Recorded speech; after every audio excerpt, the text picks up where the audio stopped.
सुबह-सुबह घर के इतने सारे काम और उस पे फिर इतना सारा गंदा किचन, जो कि हमारी सुबह की टेंशन को ना दुगना कर देता है।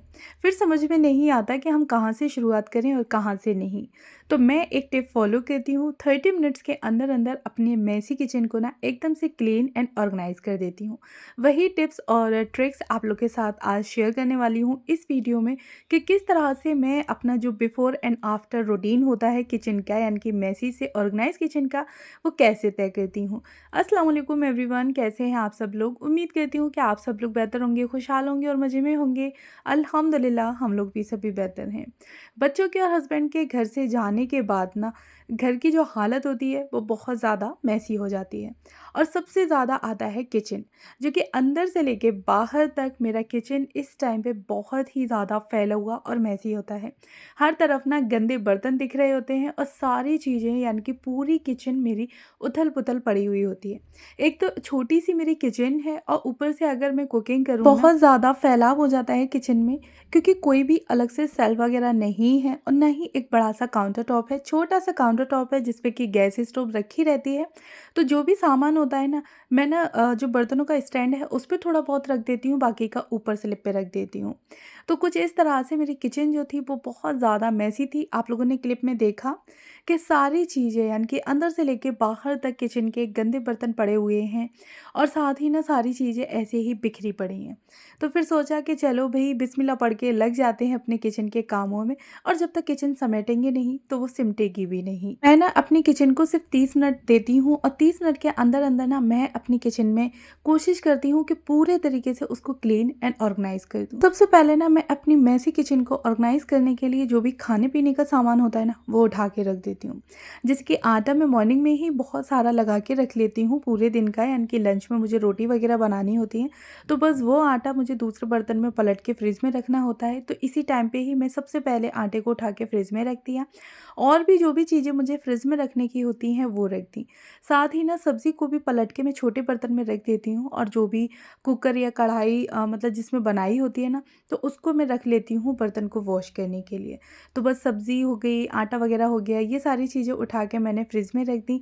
अच्छा, अब बारी आती है कि जो भी गंदे बर्तन किचन में पड़े हुए हैं ना, उनको उठा के मैं बाहर इकट्ठा कर दूँ, जिससे कि मेरी किचन में थोड़ी-सी स्पेस हो, थोड़ी-सी जगह बने और मैं किचन को अच्छे तरीके से क्लीन कर सकूँ। सामान रखने के साथ-साथ ना मैंने जो भी गंदे बर्तन थे शेल्फ वगैरह पे रखे हुए थे ना, हाथ के हाथ उनको भी उठा के बाहर रख दिया, और अब सारे बर्तनों को मैं एक साथ वॉश कर लूँगी। क्योंकि मेरी किचन ना बहुत एकदम से छोटी-सी है, तो इसमें कोई भी सिंक एरिया नहीं है। मुझे अपने जो बर्तन होते हैं ना, वो किचन के बाहर बैठ के वॉश करने पड़ते हैं। जो भी बर्तन थे ना, वो सारे मैंने गंदे बर्तनों को बाहर इकट्ठा कर दिया, और अब बारी आती है काउंटर टॉप को, गैस स्टोव को अच्छे से क्लीन करने की।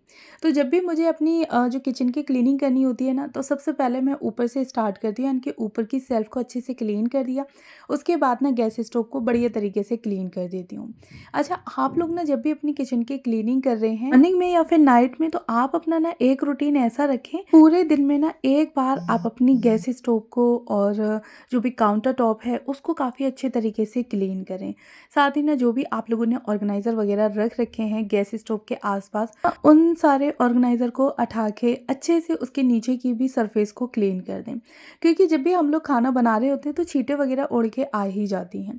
तो मैं कोई भी एक टाइम अपना ऐसा रखती हूँ, चाहे फिर वो नाइट का हो या फिर मॉर्निंग का हो, तो मैं अपनी गैस स्टोव के आसपास जो भी मैंने ऑर्गेनाइज़र यानी कि बास्केट रख रखी है ना, तो उनको उठा के अच्छे से मैं क्लीन कर देती हूँ, और पूरे दिन फिर मुझे टेंशन नहीं रहती। नॉर्मली मैं गैस स्टोव को क्लीन कर लेती हूँ।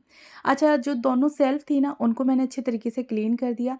अब ना जो बर्तनों का स्टैंड है उसमें जो भी एक्स्ट्रा सामान रखा हुआ था उसको उठा के मैं रखने लगी थी। थोड़ी-सी ग्रोसरी आई थी, ओट्स वगैरह, बिस्किट, चीनी, तो ये सारी चीज़ें ना मैंने इसी जगह पे रख दी थी। तो बस झटपट से मैंने सोचा कि चलो भई अब इन सारी चीज़ों को उन्हीं की जगह पे पहुँचा देते हैं, और अच्छे से जो भी मुझे डस्टिंग करनी है किचन की तो वो भी कर लेती हूँ। किचन में ना हमारा बहुत सारा फैलाव हो जाता है, बहुत सारी हमारी किचन जो है ना मेसी हो जाती है। फिर हमें 15 दिन में या 20 दिन में एक बार अपनी किचन को डीप क्लीनिंग के लिए पूरा दिन देना पड़ता है। तो अगर आप लोग डीप क्लीनिंग से बचना चाहते हैं ना, तो डेली ही 5 मिनट एक्स्ट्रा अपनी किचन को देते रहें। कोई भी एक छोटा-सा एरिया आप लोग रख लें, यानी कि चूज़ कर लें, जिसकी ताकि आप लोग अच्छे से उसकी डीप क्लीनिंग कर सकें। तो मेरी छोटी सी किचन है और कोशिश करती हूँ कि 5 मिनट मैं अपनी किचन में एक्स्ट्रा लगा दूँ, जैसे कि कोई भी एक छोटा-सा एरिया बस मैं सोच के रखती हूँ कि हाँ, जैसे कि वुडन की जो हैंगिंग शेल्फ है, आज मुझे उसको क्लीन करना है, या फिर जो बर्तनों का स्टैंड है मैं उसको क्लीन कर लेती हूँ। कोई भी जो ऑर्गेनाइज़र मैंने किचन में लगा रखे हैं, उनको मुझे वॉश करना है तो उनको वॉश करके रख लिया, फर्नीचर की क्लीनिंग करनी है वो कर दी। तो बस आप लोगों ने एक कोई भी एरिया सोच के रखना है कि हाँ, आज मुझे इस चीज़ की डीप क्लीनिंग करनी है, तो वहाँ पे ना सिर्फ 5 मिनट लगेंगे, और 5 मिनट में ही आप महीने पे जो एक पूरा दिन दे रहे होते हैं ना, तो वो आपकी मेहनत बच जाएगी। साथ ही ना फिर आपकी किचन भी इतनी मैसी और इतनी गंदी नहीं होगी कि वहाँ आपको बहुत सारा वक़्त देना पड़े। आप लोग ये देख सकते हैं कि बिफ़ोर मेरी किचन की क्या हालत थी, और आफ्टर मैंने 30 मिनट्स के अंदर-अंदर ही अपनी किचन को एकदम से neat and clean and organise कर लिया। पूरे तरीके से किचन को अपनी सेट कर लिया था। अच्छा, यहाँ पे ना 30 मिनट्स अभी पूरे नहीं हुए थे। मैंने सिर्फ़ जो शेल्फ़ वग़ैरह थी, काउंटर टॉप था, उसको अच्छे से क्लीन कर लिया था। अच्छा, डीप क्लीनिंग से बचने के लिए ना मैं डेली ही एक्स्ट्रा अपनी किचन को 5 मिनट दे देती हूँ, और कोई भी एक कॉर्नर को ना मैं चूज़ करके रखती हूँ कि हाँ, आज मुझे इस कॉर्नर को अच्छे से डीप क्लीन करना है। आज ना जो कप का स्टैंड था, अच्छे तरीके से उसको मैंने क्लीन कर दिया। साथ ही ना जो भी स्पैचुला होल्डर था उसको भी क्लीन कर दिया। अच्छा, अब बारी आती है बर्तनों को लगाने की। यहाँ तक ना कम से कम 10 से 12 मिनट लगभग हो गए थे। 10 से 12 मिनट के अंदर-अंदर ना मैंने अपनी किचन को पूरे तरीके से क्लीन कर दिया था। जो भी गंदे बर्तन थे उनको मैंने बाहर इकट्ठा कर दिया था। 2 मिनट लगे मुझे जो भी बर्तन थे उनको लगाने में, यानी कि उन्हीं की जगह पर जचाने में। झटपट से मैंने सारे बर्तनों को एक जगह पे इकट्ठा कर दिया, और जो बास्केट में बर्तन थे ना धुले हुए, उनको मैंने लगा दिया था किचन में उन्हीं की जगह पर। मॉर्निंग के टाइम पे ना हमारी किचन में बहुत सारा काम होता है, और बहुत सारी हमारी किचन ना मेसी हो जाती है। तो उस टाइम पे आप लोग अपने जो किचन की क्लीनिंग है ना, उसके लिए एक टाइम लिमिट रख सकते हैं।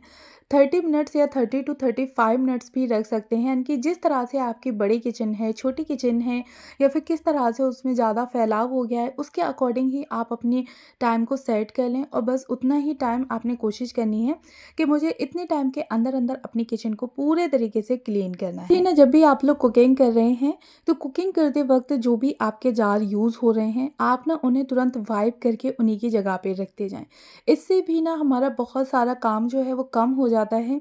साथ ही ना फिर हमारे लास्ट टाइम पे जो डीप क्लीनिंग होती है ना, महीने के एंड में जो हम लोग कर रहे होते हैं या फिर शुरुआत में, तो वो हमारी काफ़ी हद तक कम हो जाती है। अच्छा, मैंने ना जितने भी गंदे बर्तन थे उनको अच्छे तरीके से इकट्ठा कर लिया। इनके सारे बर्तनों को इकट्ठा करके किचन में झाड़ू लगा दी, और उसके बाद फिर मैंने जो भी बर्तन थे उनको वॉश करके रख दिया। तो मैं किचन को पूरे तरीके से क्लीन कर देती हूँ, उसके बाद ही मैं अपनी जो बर्तन वगैरह वॉश करने होते हैं ना वो रखती हूँ, क्योंकि बर्तन वॉश करने में ना थोड़ा-सा टाइम ज़्यादा लग जाता है। तो मैं अपना जो भी टाइम रखती हूँ ना, तो 10 से 15 मिनट के अंदर-अंदर मुझे किचन को पूरे तरीके से ऑर्गनाइज़ करना होता है, और फिर 10 मिनट में लगभग 7-8 मिनट के में, या फिर हाईएस्ट 10 मिनट के अंदर-अंदर ना सारे बर्तनों को मैं वॉश कर लेती हूँ। हाँ जी, उसके बाद फिर बारी आती है कि किचन की हर एक चीज़ का ख़्याल रखना। जितने भी आपके इलेक्ट्रिक अप्लायंसेज़ हैं, उन सब का बहुत ज़्यादा ख़्याल रखना है, क्योंकि चीज़ महँगी हो या सस्ती हो, हम बहुत ही मेहनत से उन पैसों को इकट्ठा करके अपने लिए कोई भी चीज़ परचेज़ करते हैं, जिससे कि हमें सहूलियत मिल सके। इसी टाइम पे ही मैंने जूस निकाला था, तो जूस निकालने के बाद ना ऊपर का जो भी पोर्शन था उसको भी काफ़ी अच्छे तरीके से मैंने मिक्सी को क्लीन कर दिया, यानी कि वॉश करके रख दिया था, और फिर मिक्सी को भी मैंने यहाँ पे अच्छे से क्लीन कर दिया, क्योंकि उस पे हम लोग मसाला वगैरह पीस रहे होते हैं, और साथ ही ना फिर जूस वगैरह निकाल रहे होते हैं, तो हमारी मिक्सी जो है वो थोड़ी-सी गंदी हो जाती है। तो बस डेली के डेली आपने अपनी जो भी इलेक्ट्रिक अप्लायंसेज़ हैं, जैसे कि सैंडविच मेकर हो गया, आपके पास अगर एयर फ्रायर वगैरह है, माइक्रोवेव है, तो उसकी आप लोग टाइम टू टाइम क्लीनिंग करते रहें। तो इससे ना आपकी जो चीज़ें हैं वो लंबे टाइम तक आपका साथ देने वाली हैं। अच्छा जी, फिर जो भी कपड़े होते हैं ना, यानी कि किचन टॉवल जो भी होती हैं, जो गंदी हो जाती हैं, तो मैं लास्ट में क्या करती हूँ कि पानी को गुनगुना कर लेती हूँ, उसमें सर्फ़ डाल दिया, या फिर आप लोग लिक्विड जो डिटर्जेंट होता है वो भी ऐड कर सकते हैं। 1 चम्मच खाना सोडा डाल देती हूँ, और जो भी किचन टॉवल गंदी हो रही होती है ना, बस उनको मैं डाल देती हूँ, लगभग 10 से 15 मिनट इनमें डिप करके रखना है। उसके बाद ऐसे ही हाथ से आप लोग रगड़ के मतलब वॉश करके अच्छे से साफ़-सुथरे पानी से वॉश करके यानी कि 2-3 बार पानी निकाल के और फिर उसको आप लोग सुखा दें। तो यहाँ पे ना आपके ज़्यादा एफ़र्ट्स नहीं लगेंगे और जितनी भी आपके किचन टॉवल्स हैं ना, वो एकदम से चमचमाने लगेंगी। जो भी उनमें चिकनाई वग़ैरह लगी होगी ना, वो सारी एकदम से साफ़ हो जाएगी। तो बस मैंने वहाँ पे ना जितनी भी किचन टॉवल्स थी उनको डिप करके रख दिया और इस टाइम पे मैं लगा लूँगी पोंछा। तो जितनी टाइम में पोंछा लगाऊँगी ना, उतने टाइम में किचन टॉवल्स अच्छे से डिप हो जाएँगी और जो भी इनकी गंदगी है ना, वो ऊपर आ जाएगी। किचन में या फिर फर्श पे घर के अंदर जो भी मैं पोंछा लगाती हूँ ना, तो उसमें मैं थोड़ा-सा सर्फ़ या फिर लाइज़ॉल वग़ैरह ऐड कर लेती हूँ, जिससे कि फर्श की जो भी चिकनाई होती है ना, वो सारी इससे निकल जाती है। अच्छा, पोंछा लगाने के बाद अपनी टॉवल्स को क्लीन कर दिया, यानी कि वॉश करके डाल दिया था। तो बस ये था मेरा 30 मिनट्स का रूटीन, जो कि अपनी किचन को मैं बहुत ही जल्दी समेट लेती हूँ। 30 मिनट्स में बिफ़ोर टू आफ्टर किचन का रूटीन आप लोग के साथ शेयर किया। कैसा लगा मेरा आज का ब्लॉग मुझे कमेंट बॉक्स में बताइएगा ज़रूर, और अगर फर्स्ट टाइम है मेरे चैनल पर तो प्लीज़ मेरे चैनल को ज़रूर सब्सक्राइब करें। मिलती हूँ नेक्स्ट वीडियो में। Thanks for watching.